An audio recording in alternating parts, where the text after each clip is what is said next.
Transformada discreta de Fourier, parte 4. Exemplo. Obtenha o espectro de Fourier pela transformada discreta de Fourier de 8 pontos do seguinte sinal. A frequência de amostragem é 8 kHz. Esse daqui é o sinal no domínio tempo contínuo, que nós temos a equação que descreve o sinal. E após o processo de amostragem, as amostras são estas daqui. Nós temos uma sequência de 8 números, a sequência de entrada aqui, portanto, com 8 amostras, cada um com o seu valor. Aqui está a equação da transformada discreta de Fourier. Nós temos já o que precisamos para calcular esta equação. Nós temos o x de n, aqueles 8 números mostrados anteriormente. Nós temos o n maiúsculo, que é 8, que foi dado no enunciado também que a transformada seria de 8 pontos. Neste ponto, eu peço para você pausar o vídeo e tentar resolver esta equação aqui e plotar o espectro de Fourier daquele sinal. Observando que vocês vão calcular aqui x de 0, x de 1, x de 2 até x de 7. Cada um deles é um número complexo, que tem sua magnitude, tem sua fase. Portanto, eles são facilmente traduzidos ali para o espectro de Fourier. Pausem o vídeo neste momento e resolvam este exercício. Solução. Antes de sair resolvendo esta equação, vamos dar uma olhada novamente no sinal e levantar o espectro aqui por inspeção. Olhando o sinal aqui que descreve o sinal no domínio do tempo, pelos conceitos que nós vimos lá na série de Fourier no domínio do tempo contínuo, a gente consegue levantar esse espectro aqui por inspeção. São dois senos, duas componentes. O primeiro aqui tem amplitude 1, fase 0 e uma frequência aqui de 1000 Hz. O segundo seno tem uma amplitude de 0,5, uma frequência de 2000 Hz e um ângulo aqui de 3π/4, que é 135 graus. Portanto, por inspeção, eu conseguiria desenhar o espectro de magnitude. Novamente, x de 0 é 0, porque não tem nenhuma constante somando esses senos, portanto, a componente média do sinal é 0. 1, nós temos amplitude 1, porque eu estou lendo aqui que a amplitude desse seno é 1, frequência aqui seria de 1000 Hz. E 2, nós temos ainda aqui 0,5 de amplitude, apareceria aqui. E as fases? Esse primeiro seno tem fase 0, não tem componente DC, portanto a fase também é 0 para a componente 0.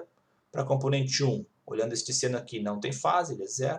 E para a componente 2, a fase é 3π/4. Levantei aqui o espectro de Fourier por inspeção, sem calcular nada.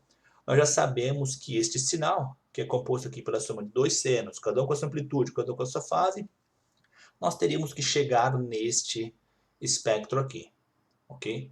Após passar pelo processo de amostragem e calcular a transformada, a gente tem que chegar nesse espectro aqui, porque é o que o sinal, de fato, está mostrando para nós. Agora sim, calculando pela equação, começando aqui com a substituição do n maiúsculo em destaque, aqui em azul, começando com m igual a 1. Vou pular aqui o m igual a 0, porque nós vamos ver depois que o m igual a 0 é um caso particular. Começando com m igual a 1. Para m igual a 1, basta abrir a somatória, varrendo aqui n de 0 até 7. Em destaque aqui nós temos, primeiramente, o 8, que apareceu aqui, ele fica fixo, é o n maiúsculo. Em vermelho, onde tem m como m igual a 1.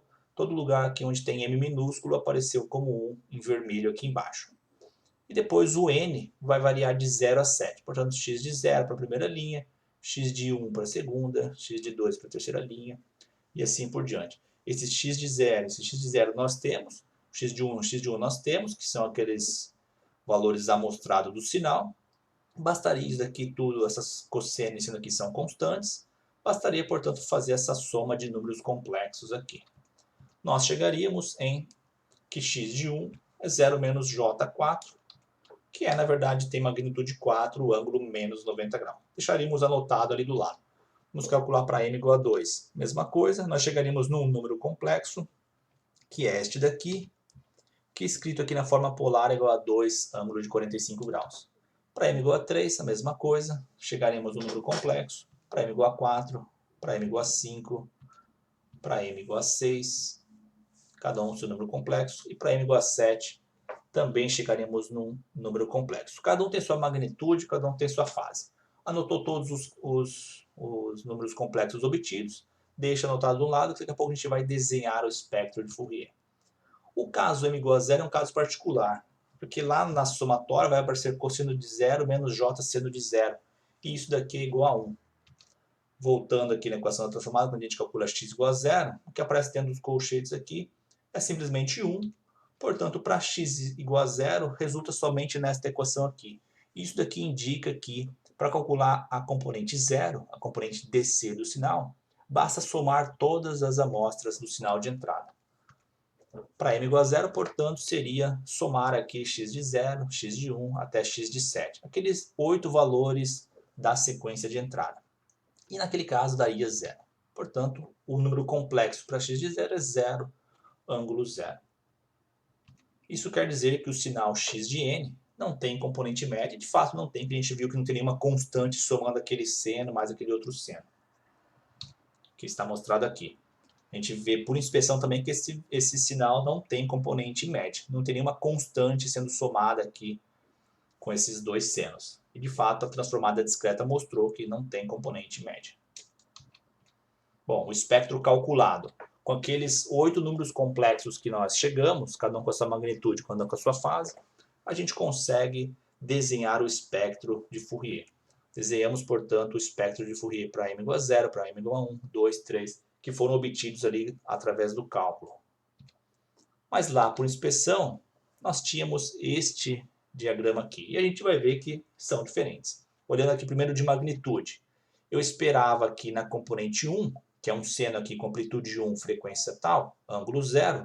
Eu esperava aqui que a magnitude fosse 1, apareceu 4. Eu esperava que o ângulo fosse 0, apareceu um ângulo de menos 90 graus. Mesma coisa para a segunda componente aqui. Eu esperava que fosse 0,5, que é o que está dizendo aqui.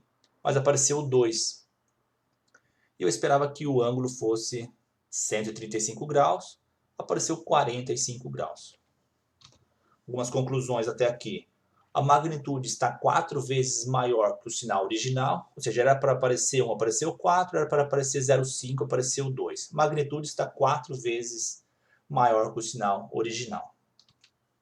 O espectro discreto mostrou componentes em m igual a 6 e m igual a 7. Se nós olharmos aqui, quando a gente calculou m igual a 6, apareceu um número complexo diferente de 0, e para m igual a 7 também apareceu um número complexo diferente de 0. Tem aqui as suas fases. Sendo que o sinal não tem componentes em 6.000 Hz nem 7.000 Hz.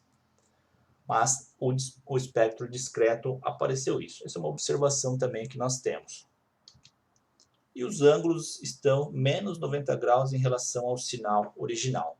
Onde era para ser 0, por inspeção, apareceu menos 90. Onde era para ser 135, apareceu 45. Estão defasados de menos 90 graus. Isso daqui, todas essas conclusões são normais. São inerentes à transformada discreta de Fourier. Não tem como escapar disso. Nós vamos ver como lidar com isso mais para frente, mas quando a gente calcula a transformada discreta de Fourier, sempre vai aparecer essas questões aqui. Aqui apareceu em casos específicos, né, para 4. Na verdade, sempre vai aparecer as magnitudes multiplicadas por n maiúsculo sobre 2. O nosso n maiúsculo era 8. Nós calculamos uma transformada de 8 pontos. N sobre 2, 8 sobre 2, 4. Portanto, a magnitude do espectro discreto sempre vai ser multiplicada por... vai aparecer com n vezes 2. Se a gente tivesse calculado uma transformada de 128 pontos, aqui apareceria o número 64. O espectro aqui vai sempre mostrar componentes aqui no final. Aqui a gente vai ver também no vídeo anterior que existe uma simetria. Isso também é efeito da transformada discreta de Fourier. Nós vamos pegar o centro desse ponto aqui e fazer simplesmente o espelho dele. A gente vai ver que existe uma simetria. Não existe componentes em 6.000 nem 7.000, mas a transformada discreta mostra devido a um efeito de simetria que a própria transformada tem. E o ângulo de menos 90 sempre vai aparecer. Aqui nós também vimos isso lá no início da transformada discreta, da transformada de Fourier, que é sempre considerando em relação ao cosseno. Se nós lembrarmos lá da série compacta trigonométrica de Fourier, usava um cosseno.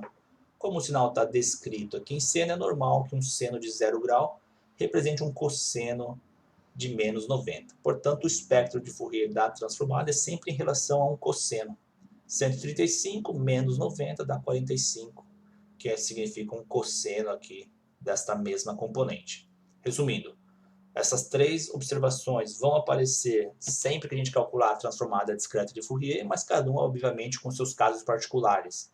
Da amplitude sempre n maiúsculo sobre 2, o espectro sempre no meio aqui replicado devido ao efeito de simetria, e os ângulos sempre são em relação a um cosseno. Quando a gente lê isso daqui, o ângulo é menos 90, isso é em relação a um cosseno. Se a gente fosse reconstruir o sinal, cosseno de menos 90 é igual a seno de zero, seno de ângulo zero, né? Ok? Aqui termina este vídeo.